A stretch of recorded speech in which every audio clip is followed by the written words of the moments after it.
You know, there's this specific feeling I get when I look at photos from the summer of 1914. Hmm. You see these grainy black and white shots of people in, Berlin or Paris or Vienna. The cafes are just overflowing. Everyone's outdoors. Exactly. The women are in these long, elegant dresses. The men are wearing straw boaters. And the weather is unusually beautiful.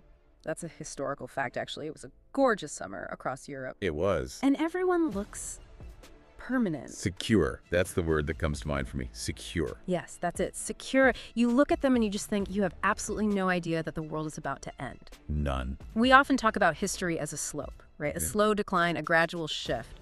But 1914 wasn't a slope, it was a cliff. That is the defining characteristic of the source material we're looking at today.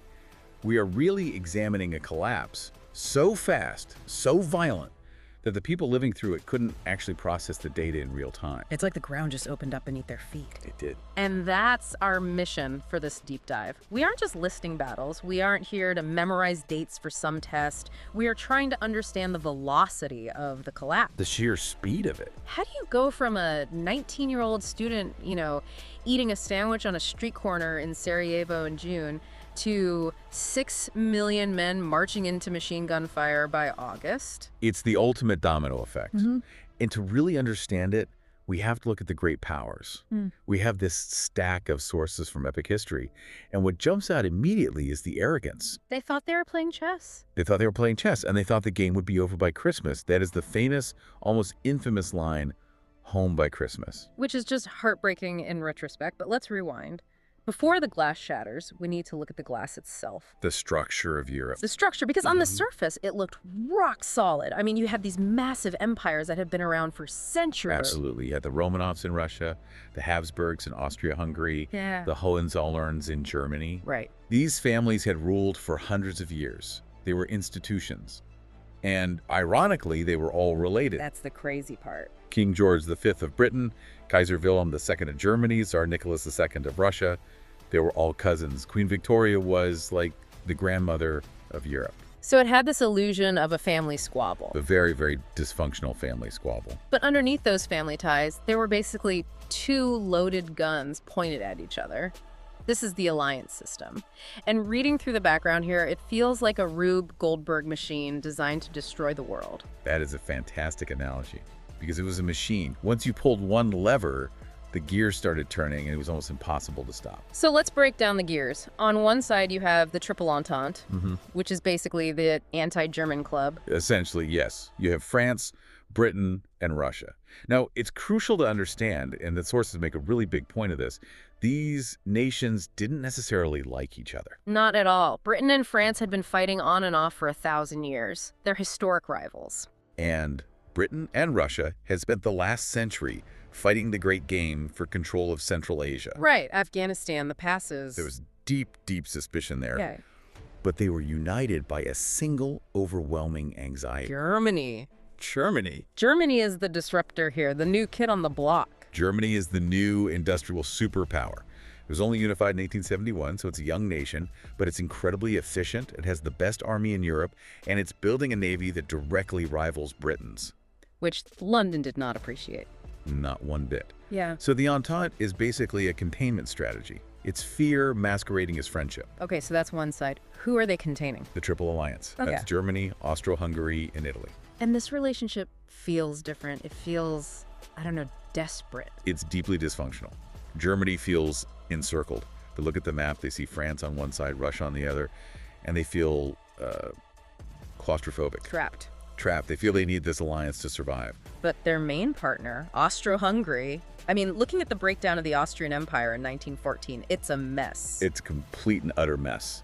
It's what we call a polyglot empire. You have a dozen different nationalities: Czechs, Slovaks, Serbs, Croats, Poles, Hungarians, many of whom desperately want their own countries. The emperor, Franz Joseph, is this ancient figure who's essentially holding this thing together with, I don't know, duct tape and tradition. So you have a paranoid Germany shackled to a crumbling Austria. That seems dangerous. It's incredibly dangerous because Austria is terrified of looking weak. Right. They feel that if they don't assert themselves, their empire will just dissolve. So they're looking for a fight. They're actively looking for a reason to flex their muscles. And Italy, they're sort of the third wheel in this triple alliance. Italy's the classic fair weather friend. They want territory, specifically, they want territory from Austria and from France, so they're just keeping their options open. Playing both sides. They're in the alliance, but they aren't exactly committed to dying for it. Let's put it that way. So the stage is set. 2 armed camps, massive anxiety, fingers twitching near the trigger. And then on June 28th, 1914, we go to Sarajevo. The spark. It's almost literary how absurd this assassination was. We have the Archduke Franz Ferdinand, the heir to the Austrian throne, visiting Sarajevo in Bosnia. And waiting for him is a group of young assassins. Teenagers. The young Bosnia group, mostly students, and among them is Gavrilo Princip, 19 years old. The source material details this comedy of errors. The first assassin throws a bomb, but it bounces off the Archduke's car and explodes under the next vehicle. So the attempt fails. The attempt fails. The Archduke is safe. Right, he's furious, obviously, but he decides to continue the visit. He wants to go to the hospital to see the officers who were injured by the bomb. A noble gesture, but nobody tells the driver that the route has changed. Exactly. So the driver takes a wrong turn. He turns onto the original, now canceled route. Someone in the car yells at him, "Stop! Wrong way!" So he stops the car. He stops the car. He tries to put it in reverse. Yeah. And the gears grind. The car stalls. And where does it stall? Right in front of a deli, where Gavrilo Princip happens to be standing. Unbelievable. Princip thinks the plot has completely failed. He's arguably just getting a snack or sulking. And suddenly, the target appears 5 feet in front of him. A stationary target in an open-top car. It's staggering. If that driver hadn't taken the wrong turn, if the car's transmission hadn't stalled in that exact spot, the 20th century looks completely different. It is the ultimate butterfly effect. Princip steps up, fires 2 shots from his pistol. He hits the Archduke and his wife, Sophie. They're both dead within minutes. So, a tragedy for the Habsburg family, a political crisis for Austria, but how does this local murder turn into a world war? And so quickly. This is where the dominoes start falling, and the speed is terrifying. This brings us to what's known as the July Crisis. Austria is furious. They blame Serbia. And they're not entirely wrong. They're not. They believe Serbia armed and trained these assassins, which, to be fair, elements of Serbian military intelligence absolutely did. So Austria wants revenge. They want to crush Serbia. For good. But they know Serbia has a big brother, Russia. Right. So Austria turns to Germany and asks, if we hit Serbia and Russia attacks us, will you have our back? And the Kaiser says yes, unconditionally. The famous blank check. Germany promises unconditional support. Now, historians have debated this for a century. Why did Germany do that? Why give them a blank check? What's the consensus from our sources? What's the thinking? It's a mix of arrogance and a deep-seated fatalism. The German generals looked at Russia. And they saw them industrializing, building railways, getting stronger really fast. They saw a future threat. They thought, Russia's getting stronger every year. If we're going to have to fight them eventually, we should do it now before they become unbeatable. So they actually viewed war as inevitable. The sooner the better was the phrase used by the German Chief of Staff, General Moltke. It's a terrifying mindset. Okay, so armed with this German support, Austria sends an ultimatum to Serbia. And this ultimatum was designed to be rejected, right? It's not a serious piece of diplomacy. No, it was a monster. It demanded things that no sovereign nation could possibly accept. Things like allowing Austrian police to operate inside Serbia to conduct their own investigation. They wanted a war. They wanted a war. And Serbia actually accepts most of it, which surprises everyone. Almost all of it. But they reject those craziest demands about sovereignty. Austria just says, not good enough, and declares war. The shelling of Belgrade begins on July 28th. And here come the alliances. Yeah. The machine starts turning. Serbia calls for help. To Russia. To Tsar Nicholas II. He feels he cannot let a fellow Slavic nation be wiped out. It would be a huge blow to Russian prestige and honor. So he orders mobilization. And mobilization in 1914 isn't just getting ready, it's seen as an act of war. Exactly. You have to understand, once you start moving millions of men and horses and cannons towards the border on these intricate railway timetables, you can't just stop it. It's a threat the other side simply can't ignore. Cannot. Germany sees Russia mobilizing and demands they stop. Yeah. Russia refuses. Germany then declares war on Russia. But Germany has a problem. The one they've been obsessed with for decades. The two-front problem. Right. If they fight Russia, they know France. Russia's ally will attack them from the west. So Germany decides to preempt that. They declare war on France, too. And just like that, within 1 week, we went from a Balkan dispute to all the great powers of Europe being at war. 6 million men start putting on uniforms. It's breathless. And the scary part is the diplomats try to stop it at the very last minute. You read about these frantic messages flying back and forth between the cousins Nicky and Willy the Tsar and the Kaiser trying to call it off. But it was too late. The generals took over. They literally said, the trains are already moving. We can't stop the timetables now. The machine was in control. Precisely. So now the war is real, and everyone has a plan. But Germany has the most famous or infamous plan of all, the Schlieffen Plan. The knockout blow. Let's unpack this, because the failure of this plan is basically the story of 1914 on the Western Front.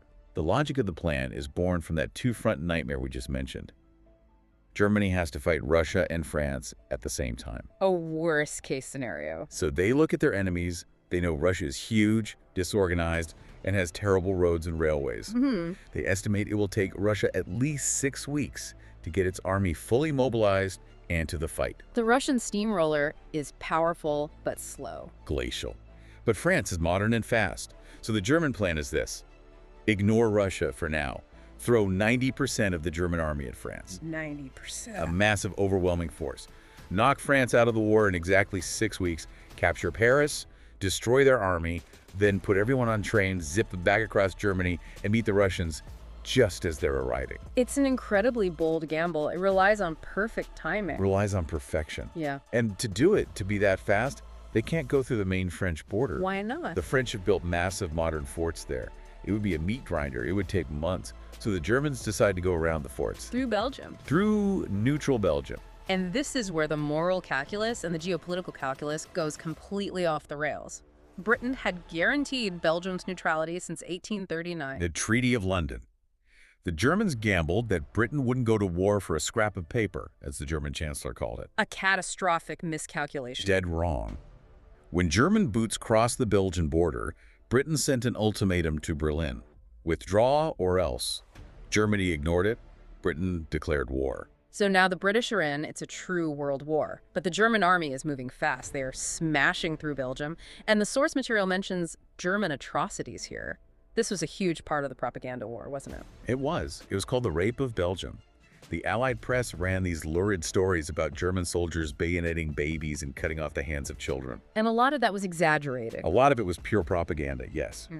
But the core truth, that German soldiers executed thousands of Belgian civilians because they were paranoid about snipers and resistance fighters, that was very real. It turned the world's opinion against them instantly. It made Germany the villain. It did. But strategically, in those first weeks, the Germans are winning. They take the fortress city of Liège using these enormous siege cannons, the Big Berthas, and they spill out into northern France. And the French, they have a plan too, right? Plan X7. Which was basically just attack. That's it. Seriously. The French military doctrine at the time was offensive to the utmost.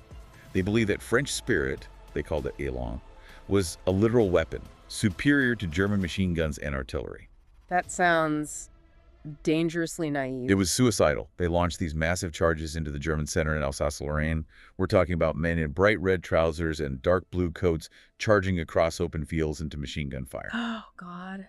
The Battle of the Frontiers. It was a massacre of historic proportions. In one day, August 22nd, the French army lost 27,000 men killed. Not casualties. Killed. In a single day. That's unimaginable. That's more than the British lost on the first day of the Somme, which everyone knows as the benchmark for slaughter. It is the single bloodiest day in French military history. Their plan collapsed instantly. They are thrown back in total confusion. And the British. The British Expeditionary Force, BEF, a small but highly professional army, tries to hold the line at Mons. But they are tiny compared to the German horde. They're outnumbered and have to retreat alongside the French. So it looks like the Schlieffen Plan is working. The Germans are sweeping down towards Paris. The French government actually flees the capital. It looks like the end. It looks exactly like 1870 when Germany crushed France in a matter of weeks. But then friction sets in. The plan starts to fray at the edges. Friction? What do you mean? The plan assumed human beings were machines. These German soldiers have been marching 20, sometimes 30 miles a day fighting battles in the blazing August heat for weeks on end. They are exhausted. And they're outrunning their supplies. They're outrunning their supply wagons, their food, their ammunition, they're drinking water from ditches. They're physically and mentally running on empty. And the generals are losing control of the different armies, the wings of the attack. Exactly. The commander of the German First Army, von Kluck, on the far right wing, gets impatient. He's supposed to go west of Paris to encircle it. Instead, he turns east of Paris, trying to chase the French army. And that's a fatal mistake. It opens up a gap, a literal gap, miles wide, between the German First and Second Armies. And the French commander, Joffre, spots it. He sees it on the map. And this leads to the miracle on the Marne. Joffre halts the retreat. He orders a counterattack. The British and the French turn around and march directly into that gap. And you have the famous story of the taxis of Paris. Right. The French military governor commandeers 600 Parisian taxis to rush reinforcements to the front line. It's a small number of troops, but it's this huge symbolic moment. It catches the Germans completely off guard. They panic. They do. They realize their right flank is exposed, that they could be encircled and destroyed. So they pull back. They retreat to the high ground north of the River Aisne. And there, they dig in. And this is the moment. This is when the war changes. This is the moment the 19th century ends.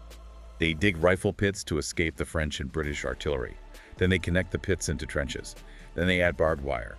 The French and British dig in opposite them. And suddenly, the war of movement is dead. And then begins the so-called race to the sea.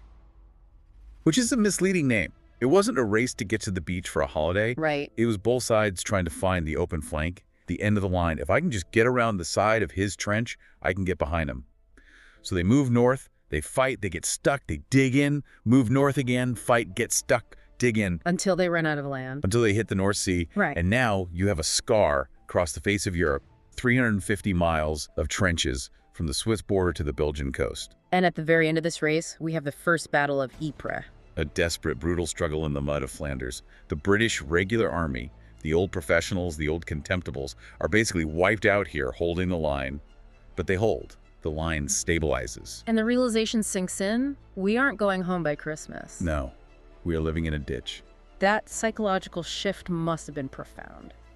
They went from thinking about glory and cavalry charges to rats and mud and lice in the span of 3 months. It's a whole new world, a world of industrial slaughter. Now, while the West is locking down into this static horror, the Eastern Front is a completely different beast. I feel like we often ignore the East because the trenches are so iconic, but the scale in the East is just massive. It's huge. The distances are vast, so you can't build a continuous trench line from the Baltic to the Black Sea. It's still a war of movement, of sweeping advances and retreats. And for the Germans, it starts with a panic. It does. Because the Russian steamroller wasn't as slow as they thought. So much for those 6 weeks. Right. Russia invaded East Prussia German soil much faster than the Schlieffen Plan accounted for. And this sent a shockwave through Berlin. This must have terrified them. Russian Cossacks on German land? It caused absolute panic. Civilians were fleeing west. The German commander in the east was falling apart. He wanted to retreat. But Berlin sent in a new team. 2 men who would become legends. Paul von Hindenburg and Erich Ludendorff. The dynamic duo of the German war machine. The old, stoic Prussian aristocrat and the brilliant, cold, ruthless technocrat. They arrive and they face 2 Russian armies at the Battle of Tannenberg. Now, you mentioned earlier that the Russians were disorganized, but there's a specific detail in the notes here that is just, it's mind-blowing. The wireless messages. It is one of the greatest unforced errors in military history. The 2 Russian armies were communicating with each other and with their headquarters via radio. Okay, that's modern. But they were short on code books, or the radio operators were untrained, or they were just lazy. So they started broadcasting their marching orders uncoded, in the clear. You're joking. So the Germans are just sitting there with headphones on listening to the entire Russian plan of attack. Effectively, yes. They knew exactly where the Russian units were going, what their objectives were, where they were stopping for the night. It's like playing poker and seeing everyone else's cards. But there was also a personal beef between the 2 Russian generals, wasn't there? Oh, it was toxic. General Samsonov commanded one army, and General Rennenkampf commanded the other. And they despised each other. Why? There's a story that they got into a literal fist fight on a train platform during the Russo-Japanese War a decade earlier. So when Samsonov's army got into trouble at Tannenberg, Rennenkampf didn't rush to help him. He sort of sat back and watched. Incredible. So Hindenburg and Ludendorff use the radio intercepts, they exploit the divided Russian leadership, and they encircle Samsonov's entire army. It's a slaughter, a classic double envelopment, a canne. They completely destroy the Russian Second Army. They take 90,000 prisoners. Another 50,000 are killed or wounded. And Samsonov, the general. He realized the scale of the disaster he was responsible for. He wandered off into the woods and shot himself. He couldn't face the Tsar. Wow. So for Germany, the East starts with this massive morale-boosting victory. They are heroes, but their partner, Austria-Hungary, they aren't having such a good time. No. If Germany's the efficient professional, Austria in 1914 is this stumbling, incompetent amateur. Remember, they started this entire war to punish Serbia. A small war. David versus Goliath. Well, Goliath tripped over his own shoelaces. The Austrians invade Serbia expecting an easy win, but the Serbs are tough. They are battle-hardened veterans of the Balkan Wars. Yeah, and they know the terrain. They know the terrain. Yeah. And they absolutely smashed the Austrians at the Battle of Syr. That has to be humiliating. A great power losing to a tiny Balkan nation it was supposed to erase from the map. It was the first Allied victory of the war. It was incredibly embarrassing for Vienna. But it gets worse. At the same time, they launch a massive offensive against Russia in Galicia, in modern-day Poland and Ukraine. And how does that go? Catastrophically. They lose 350,000 men. 350,000 in the opening months. Dead, wounded, or captured. The great fortress city of Pregiol is surrounded and besieged. The Austrian army is effectively broken as an independent fighting force in the first 3 months of the war had started. And this sets the pattern for the rest of the war, doesn't it? The shackled to a corpse, dynamic, as the Germans later called it. Germany constantly has to pause its own operations to send troops and generals to bail out Austria. It drains German strength just when they need it most. So we have the stalemate in the West, the wild swings of victory and defeat in the East. But there's another front, the one that covers 70% of the planet. The sea. The naval war. This was the clash everyone was waiting for, right? Britain and Germany had been in this naval arms race for a decade, building these massive dreadnought battleships. The nuclear weapons of their day. Exactly. Britain has 29, Germany has 19. Everyone expected a second Trafalgar, a huge, decisive clash of fleets that would settle the war. But it doesn't happen like that. No. No. Britain plays it smart. They don't rush in to fight. They use their geographic advantage to impose a blockade. The distant blockade. Right. They park their grand fleet in Scotland, out of harm's way, and they stretch a line of ships across the exits to the North Sea, and they just say, nothing goes into Germany, nothing comes out. This is the slow strangulation of the German economy. It's economic warfare. They cut off Germany's food, fertilizer, rubber, nitrates for explosives. It doesn't win the battle today, but it ensures that Germany will eventually lose the war years later. But Germany tries to fight back. We see the Battle of Heligoland Bight, where the British sink a few German cruisers, and then Germany does something that really shocks the British public. They attack the coast. The raid on Scarborough, Hartlepool, and Whitby. German battle cruisers sail across the North Sea, pop up out of the mist, and shell English coastal towns. We're talking about civilian targets, people having breakfast in their homes. Over 100 civilians were killed, including women and children. It was seen as an act of pure terror. It proved that the Royal Navy couldn't protect every inch of the coastline. It brought the war into the British living room for the first time. But the real game changer at sea wasn't the big ships, it was the little ones, the U-boats. The submarine. Before 1914, most naval officers thought submarines were, unsporting. Unsporting, like it's a game of cricket. Literally. One senior British admiral said captured submarine crews should be hanged as pirates. They thought it was cowardly and ungentlemanly to hide underwater and attack without warning. But 1914 proved how deadly they were. It did. The source mentions HMS Pathfinder, the first ship in history sunk by a submarine-launched torpedo. But the real wake-up call was the sinking of the 3 cruisers, the Aboukir, Hogue, and Cressy. Tell us about that. This is a moment of sheer shock for the Admiralty. One single German U-boat, U-9, spots 3 old British armored cruisers patrolling off the Dutch coast, kind of lazily. In the space of 1 hour, it sinks all 3 of them. One submarine sinks 3 large warships. And kills 1,400 sailors. It was a stunning demonstration. It showed that the biggest, most powerful battleship was vulnerable to this tiny, cheap tube of metal. It changed naval warfare forever. The North Sea became a place of hidden terror. And the naval war goes global, too. I was absolutely fascinated by the story of Admiral von Spee. He's like a figure from a romantic novel. The heroic, doomed admiral. He commanded the German East Asia Squadron. based in China. So he's on the other side of the world when the war starts? He is, and he knows he's doomed. He can't get back to Germany easily. The entire Royal Navy is hunting for him. He's totally cut off. So what does he do? He decides to go down fighting and take as many of the enemy with him as possible. He crosses the vast Pacific, raids Tahiti, and heads for the coast to South America. Yeah. And at the Battle of Coronel, off the coast of Chile, he runs into a British squadron. And he wins. He crushes them. His gunnery is superb. He sinks 2 British armored cruisers. All hands are lost. No survivors. It was the first British naval defeat in over 100 years. That must have stung in London. The pride of the Navy. The Empire was furious. The first Sea Lord, Jackie Fisher, basically said, "I want Spee's head on a plate." They sent a massive task force, including 2 huge, fast, modern battle cruisers, to hunt von Spee down. They catch him at the Falkland Islands. It was no contest. Von Spee's ships were slower and totally outgunned. He knew it was over. He heroically signaled his smaller cruisers to try and escape, while he turned his flagship to fight the British behemoths alone. Suicide mission. It was. Yeah.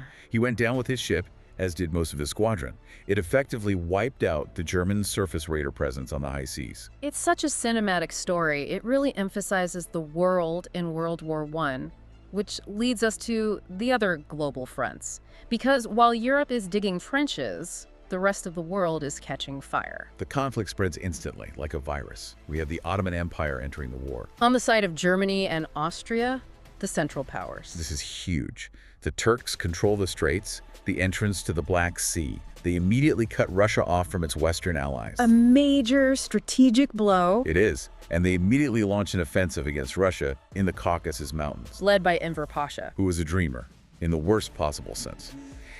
He decides to launch this attack through high, snow-covered mountains in the middle of winter. That sounds like a recipe for disaster. It was horrific. The Battle of Sirkamish, the Ottoman soldiers were fighting in summer uniforms. They didn't have winter coats or boots. Tens of thousands of them literally froze to death before they even fired a shot. It was a catastrophe on an epic scale. And in the Middle East, the British land troops in Basra, in modern-day Iraq. Why Basra? One word: oil. The Royal Navy had just converted its fleet from coal to oil-fired engines. They needed to secure the Persian oil fields to fuel the fleet. That landing in 1914 starts the British involvement in Iraq that lasts, well, you could argue it lasts until today. And Africa, the colonies. The war bleeds into the colonies immediately. The British and French moved to seize German colonies like Togoland and Cameroon. But in German East Africa, which is modern-day Tanzania, there's this incredible figure, Colonel Paul von Litter-Vorbeck. The German commander there. He is this tiny force of a few thousand German officers and African soldiers, the Askaris, who are incredibly loyal and effective. Then he's completely cut off from Germany. Totally cut off. He knows he can't win the war from Tanzania, but he decides his job is to be a nuisance, to be a thorn in the side of the British Empire. A distraction. Huge distraction. He wages this brilliant guerrilla war. He attacks railways, ambushes supply columns, and then just melts back into the bush. He ties down hundreds of thousands of Allied troops who were chasing him around the jungle for 4 years. And he never surrendered, right? He was never defeated in the field. Yeah. He actually only surrendered after he was informed that the war in Europe was over. Remarkable story. It's just incredible how far the ripples spread. From a teenager with a pistol in Sarajevo to a guerrilla war in the jungles of East Africa. And even to Asia. Japan, honoring its treaty with Britain, joins the Allies. They declare war on Germany and seize the German naval base at Tsingtao in China. And Australia and New Zealand. They get in on the action too, grabbing German colonies in the Pacific, like Samoa and New Guinea. The German colonial empire is being dismantled piece by piece within months. So we get to the end of 1914. Segment 6 in our breakdown, the new reality. The illusions are gone, shattered. The home by Christmas idea is now a bitter, cruel joke. The reality is mass, industrial-scale death. The casualty numbers are just numbing. They're hard to even comprehend. In just 5 months of fighting, the French have lost nearly 1 million men killed, wounded, or captured. The Germans, around 800,000. The Austrians and the Russians, over 1 million each. We're talking about 4 million casualties in less than half a year. And for what? In the West, the lines haven't moved more than a few miles since the Battle of the Marne. The French launched an offensive in the Champagne region in December.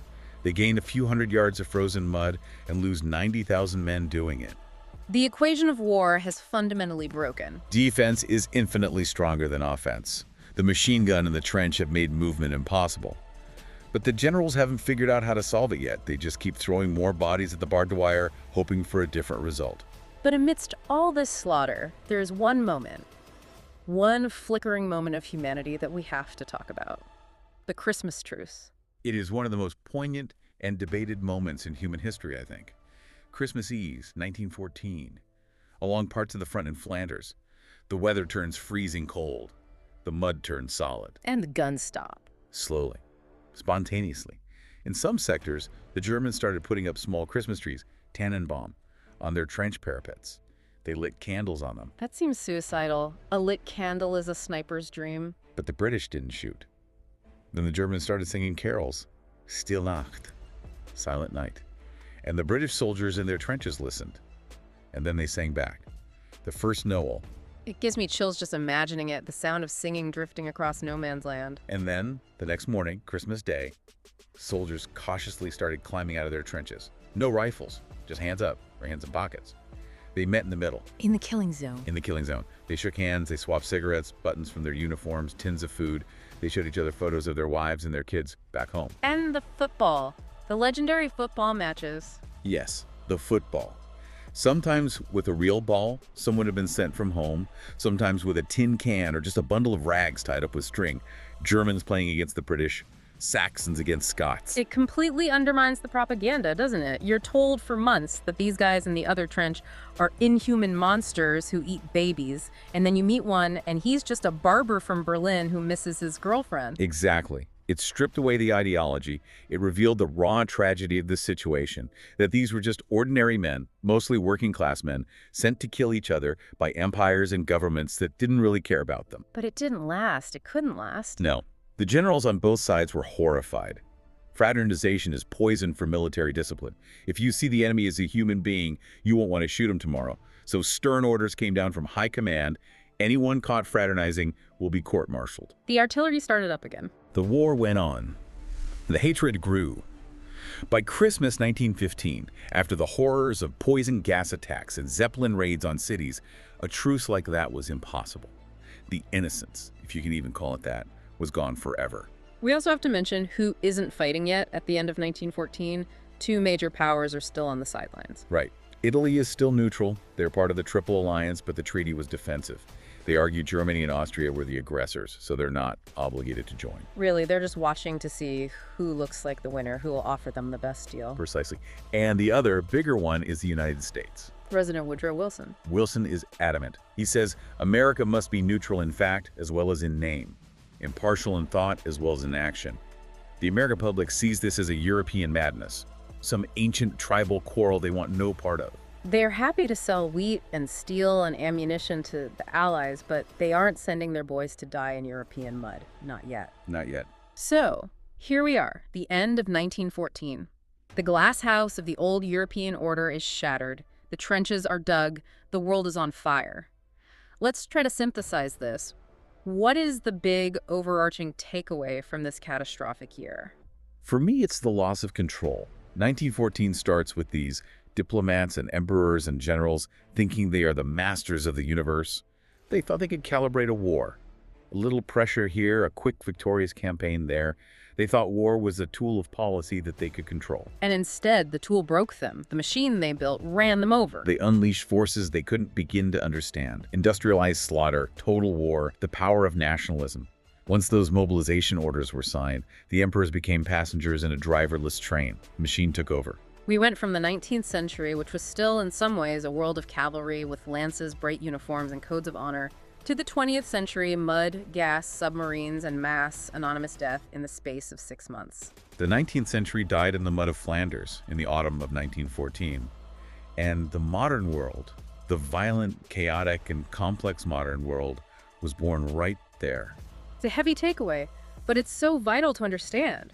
We look at the map of the world today, the borders in the Middle East, the politics of Eastern Europe, the rise of American power.